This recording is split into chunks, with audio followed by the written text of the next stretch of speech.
శ్రీ గురుభ్యో నమః. శ్రీ మాత్రే నమః. మనం శివుడి గురించి తెలుసుకోవాల్సిన ప్రథమ విషయం ఒకటి ఉందండి.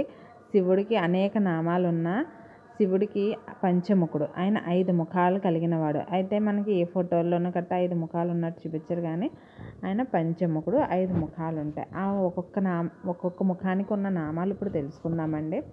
సద్యోజాతం, వామదేవం, అఘోరం, తత్పురుషం, ఈశానం.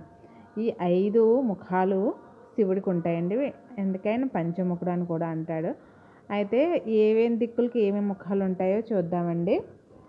అయితే ఫస్ట్ వచ్చేసి తూర్పుకి వచ్చేసి తత్పురుషం, పడమరకు వచ్చేసి సద్యోజాతం, ఉత్తరానికి వచ్చేసి వామదేవం అనే ముఖం ఉంటుందండి. దక్షిణానికి వచ్చేసి అఘోరం, ఈశాన్య ముఖం వచ్చేసి ఊర్ధ్వం అనమాట, అంటే పైకి ఉంటుందండి. ఈ 5 ముఖాలు ఈశ్వరుడికి ఉంటాయి. ఈ 5 నామాలను రోజు చెప్పుకోవడం వల్ల చాలా మంచి జరుగుతుంది.